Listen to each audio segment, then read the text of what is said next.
Workers, selamat datang di Data Academy. Ini merupakan seri belajar daring dari Trade Union Rights Center atau TURC, Pusat Studi dan Advokasi Perburuhan. Pernahkah Anda mendengar seks dan gender? Apa sih bedanya? Seks lebih mengarah pada alat reproduksi antara laki-laki dan perempuan yang ada sejak lahir yang tidak bisa diubah secara alami. Dalam anatomi fisik manusia, laki-laki dan perempuan dibedakan berdasarkan bentuk kelaminnya.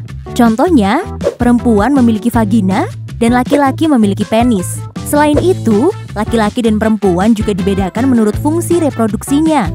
Misalnya, perempuan memiliki sel telur dan payudara, sedangkan laki-laki memiliki sperma. Sedangkan gender adalah pembedaan antara perempuan dan laki-laki berdasarkan sifat, peran, dan posisi yang dibuat oleh masyarakat secara turun-temurun, yang dipengaruhi oleh budaya, kepercayaan, penafsiran agama, politik, sistem pendidikan, ekonomi, dan lain-lain. Contohnya, perempuan harus lemah lembut, sedangkan laki-laki harus tegas. Perbedaan gender itulah yang menyebabkan terjadinya perlakuan yang tidak adil di antara kedua jenis kelamin tersebut, yang sering disebut dengan ketidaksetaraan gender. Apa yang dimaksud dengan ketidaksetaraan gender? Ketidaksetaraan gender adalah perlakuan tidak adil yang diterima oleh laki-laki dan perempuan karena pembedaan yang ada dalam masyarakat. Misalnya, kita menganggap laki-laki harus perkasa, menyebabkan kita menilai rendah pada laki-laki yang tidak perkasa. Jika kita melihat laki-laki menangis, kita menganggap laki-laki tidak perkasa.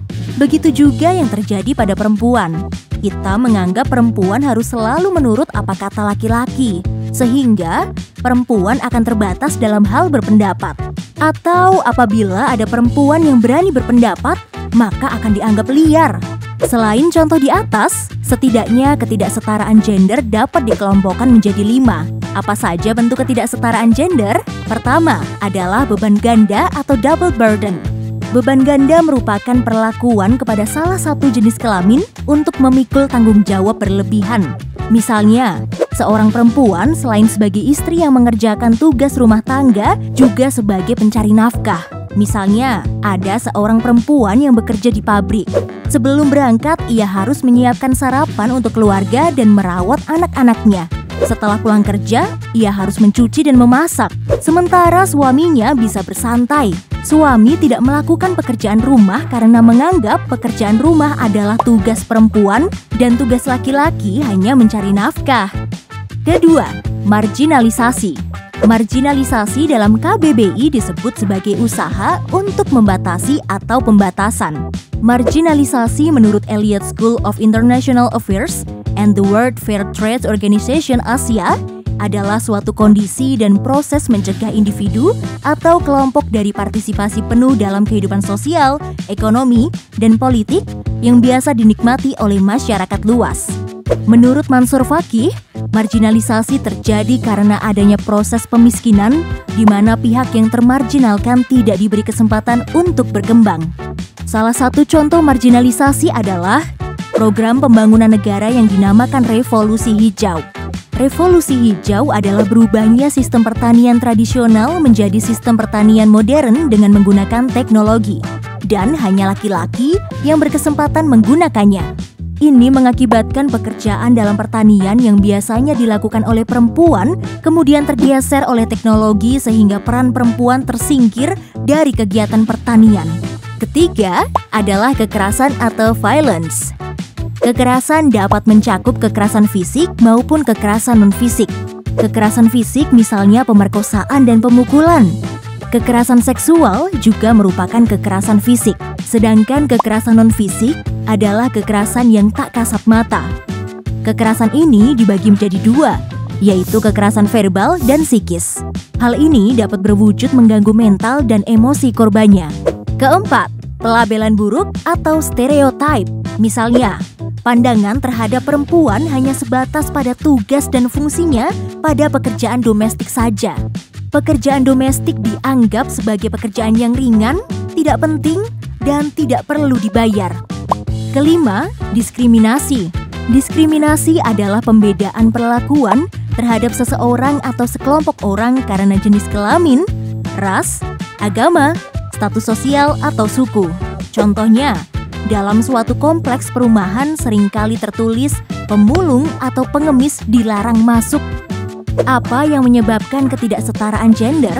Ketidaksetaraan gender berasal dari mengakarnya budaya patriarki, yaitu budaya yang mengagungkan laki-laki dalam berbagai bidang yang menyebabkan perempuan dikuasai dan mengalami penindasan.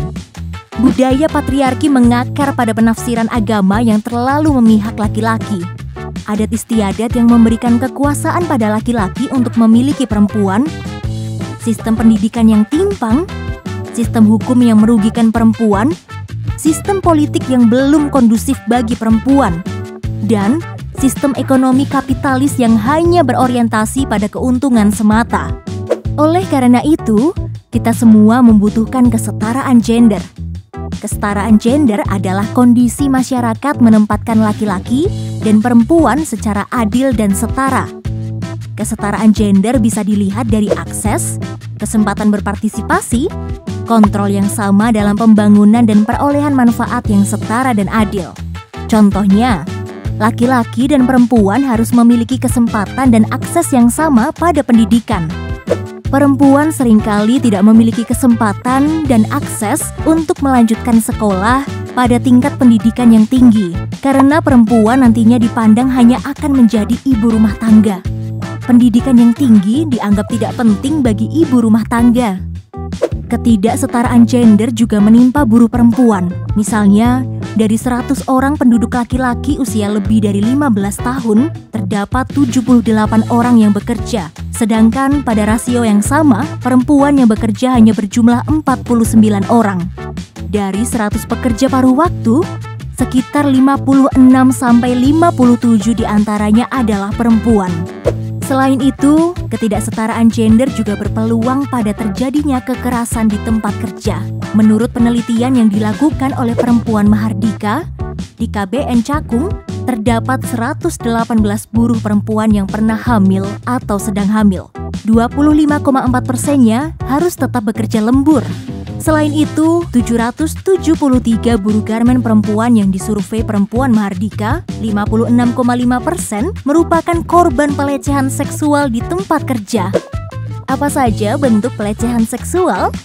Dari hasil penelitian tersebut, dapat diketahui bentuk-bentuk pelecehan seksual yang diterima oleh buruh perempuan, seperti tubuh disentuh, siulan, godaan, diraba-raba, pantat diremas, payudara diremas, dan lain-lain. Pelecehan seksual masuk dalam kategori kekerasan seksual. Kekerasan seksual diatur dalam rancangan Undang-Undang Penghapusan Kekerasan Seksual. Dalam RUU Penghapusan Kekerasan Seksual, pada bab 5 tentang tindak pidana kekerasan seksual pasal 11 ayat 2 disebutkan bahwa kekerasan seksual terdiri dari pelecehan seksual, eksploitasi seksual, pemaksaan kontrasepsi, pemaksaan aborsi, perkosaan, pemaksaan perkawinan, pemaksaan pelacuran, perbudakan seksual, dan atau penyiksaan seksual. Pada ayat 3 dijelaskan lebih lanjut mengenai ruang lingkup kekerasan seksual, yaitu meliputi relasi personal, rumah tangga, relasi kerja, publik, dan situasi khusus lainnya. Tentang pelecehan seksual diatur kembali dalam pasal 12, yang mana pelecehan seksual adalah kekerasan seksual yang dilakukan dalam bentuk tindakan fisik atau non-fisik yang berhubungan dengan bagian tubuh seseorang terkait hasrat seksual, sehingga membuat orang lain terintimidasi, terhina, direndahkan, dan dipermalukan. Tidak adanya rumusan yang jelas dan spesifik tentang definisi kekerasan seksual dalam KUHP akan lebih disempurnakan dalam RUU PKS. Selain itu, RUU PKS juga mengatur unsur dan pemidanaan terhadap bentuk-bentuk kekerasan seksual, sehingga korban kekerasan seksual, termasuk pelecehan seksual, akan memiliki jaminan kepastian hukum dan perlindungan, seperti diatur dalam pasal 23 yang meliputi hak atas informasi, hak mendapatkan dokumen penanganan, hak atas pendampingan dan bantuan hukum, hak atas penguatan psikologis, hak atas pelayanan kesehatan, hak atas layanan dan fasilitas sesuai kebutuhan korban. Workers, kita bersama telah menyimak materi tentang sensitivitas gender dari Data Academy. Terima kasih telah menyimak dan belajar bersama. Tunggu materi-materi yang menarik lainnya dari kami ya.